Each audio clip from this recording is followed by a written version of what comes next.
In our last episode, we talked about what factors, be they environmental or economic, drove increased migration in the 19th century.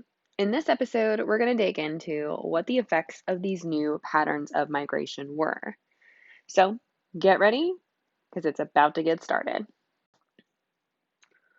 One of the new aspects of this wave of migration is that a majority of the migrants were male. Most Indian and Chinese indentured servants going to work on British plantations around the Indian Ocean or the Caribbean, or even on the railroads in the United States, were obviously male, just like the enslaved Africans who had come before them.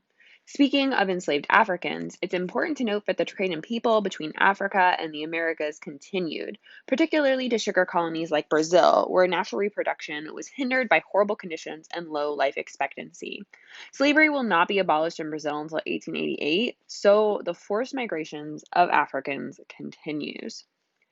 But back to why it matters that most migrants were male. Well, first off, the labor required, agricultural or railroad labor, is highly physical, leaving males as the most likely workers.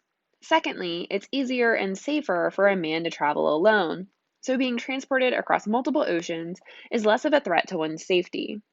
Finally, improved travel and communication technologies meant that migration could be temporary. For example, Japanese migrants to Hawaii, seen here celebrating the emperor's birthday, might come to work for the sugar harvest season and then go back home. While the men were gone, this spurred women to take on new roles in the domestic sphere. According to Caroline Betrell, who in her 1988 study of Portuguese migration to Brazil and Spain from the late 19th century to the early 20th century, male oriented migration resulted in families that were often female headed, later ages for marriage, and high rates of spinsterhood and illegitimate children. Overall, women, rather than leaving their families of origin to move in with their husbands, stayed closely tied to their families of origin for support. In another study, but this time of rural Russian outmigration, women's lives were more closely tied to the farms of their families, where they took on new roles. But because of these new roles, upon their husband's return, their marriages became more of an equal partnership afterwards.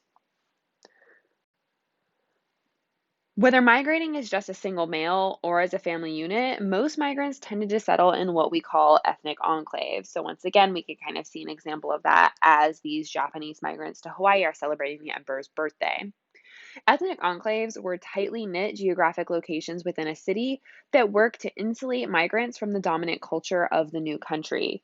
We see this everywhere. Chinatowns are probably the most obvious example, right? And we can see this. This is a tea shop where everyone is Chinese. In communities like these, where the signs are in the home language, like for example, if we check out this from Mulberry Street in New York, you can see that the signs are in Italian. Um, People were all sharing the same culture. And so some of the culture shock of moving to a new place and knowing no one could fade. Immigrants would often perform services for one another, like childcare, provide information about government processes, and take care of them if they were sick. Other ethnic enclaves, like Little Italy in New York, seen here, or Southie in Boston, seen here, provided an area where immigrants could live with less fear. Given our current national mood towards immigration, I'm sure you can imagine that immigrants were not always welcomed with open arms into these societies. In the eastern United States, both Irish and Italian immigration caused vigorous anti immigrant sentiment. We can see that here in this political cartoon. Mostly nativist Americans were concerned with the large influx of numbers of Catholics and what that would mean for the country. And often vicious rumors about the influence of the Pope over American politics would follow. Various anti Catholic riots would follow throughout the 1840s and 1850s. Irish and Italian immigrants worked menial, demanding jobs, most often in construction. The canals, railroads, and bridges of the industrializing U.S. were most often built by Irish and Italian immigrants. There's a reason that Mario is a plumber. It's a reference to the stereotypical job of an Italian being a construction trade. Besides anti Catholic riots, these immigrants, both Irish and Italian, but mostly Irish, also came into conflict with newly emancipated African Americans who moved north. So, as slavery was ended, the two main competitor groups for low wage menial jobs were immigrants and freed slaves. It's also important to note that cultural synthesis took place wildly. So we can definitely see the strains of that even still today. We celebrate St. Patrick's Day, we celebrate Columbus Day. Chinese food is ubiquitous, it's so widespread. There's a brand of shoes called Chinese laundry shoes because one of the jobs that Chinese immigrants took on was doing laundry and tailoring. And one of my other favorites is Jamaican curry. So, curry was brought over by Indian immigrants to Jamaica, and it has infiltrated Jamaican food so much that we don't even really think of Jamaican food without curry anymore. As you've probably learned in previous history classes, on the West Coast, Chinese immigrants were instrumental in the construction of the western half of the Transcontinental Railroad. Mid 19th century China, as we've discussed in previous episodes, was a bit of a mess. Structurally, the Qing dynasty was struggling to overcome the calamities of the Opium Wars, crop failures, and the Taiping Uprising. This trio of bad times provided the impetus for a significant number of Chinese men to become indentured workers on either plantations around the British Empire or in the mines, factories, and railroads of the United States. Drawn initially by the gold rush of 1849, seen here, many indentured Chinese expected to be able to pay off their indenture quickly. However, as the gold rush became more and more unattainable, Chinese immigrants took any low wage job they could get. This lowered jobs for white workers on the West Coast, and it became even more problematic after the Civil War with the influx of another group of people willing to work for low wages, recently emancipated African Americans. Because of this, Chinese immigrants faced wave after wave of anti-Chinese sentiment. Anti-Chinese political parties were formed, seen here with the California Working Men's Party, and that's kind of a rough image. The Supreme Court also ruled that Chinese Americans, Black Americans, and Native Americans could not testify in a court of law. This happens in 1854. And concerning theories about, quote, maintaining the racial purity of the United States, yikes, started to spread. And all of these factors came to be known or kind of came to culminate in what's known as the Chinese Exclusion Act. So the Chinese Exclusion Act of 1882 banned Chinese immigration for a period of 10 years and was the first legislation passed in the United States to target a specific group of people for immigration limitations. They will not actually be the last. And here is something that I found when I was in Washington, D.C. in the beginning of 2020. You can see this is a cap pistol that is kind of closely tied to the California Working Men's Party, where there's the guy booting the Chinese immigrant out. So that's just that's lovely. But don't worry, because the United States isn't the only country to get weird about immigrants from Asia in this time period. Let's talk about Australia. Australia, in a similar vein to the United States, was experiencing some identity crises during the 19th century that reached a particularly interesting point around the turn of the century. As more and more willing British citizens left Britain to make a home in Australia, the struggle to create that most important and fragile of identities, national identity, began. Australians were confused.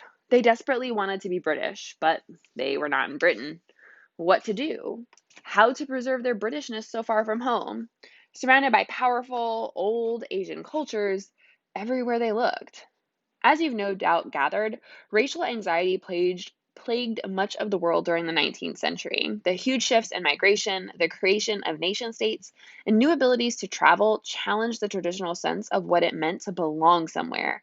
And the effect of all of this tension and change was the shaping of, as Louise Metcalf puts it, quote, a national myth of a country settled, occupied, and ruled by white subjects of the British Empire. End quote.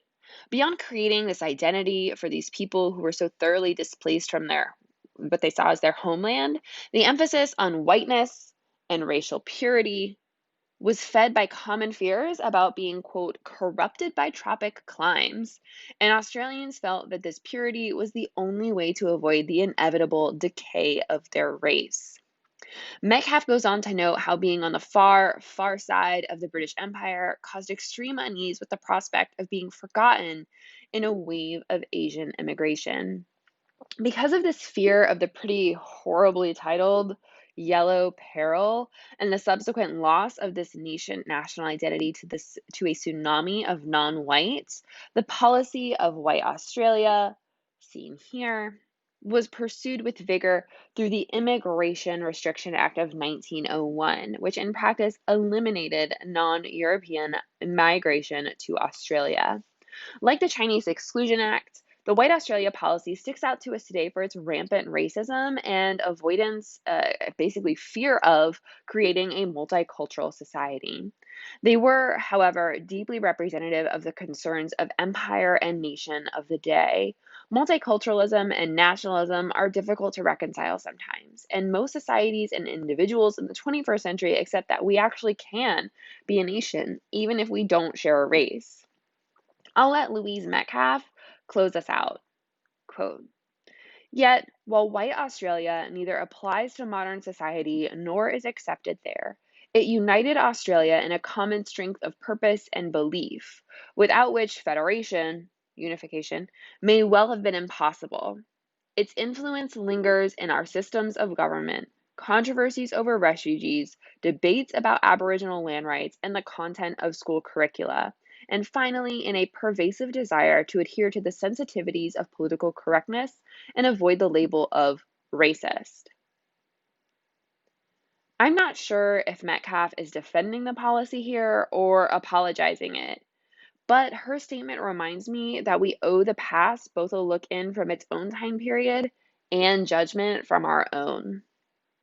That wraps up our discussion of the effects of migration in the 19th century. Remember to like and subscribe so you don't miss any AP World History content.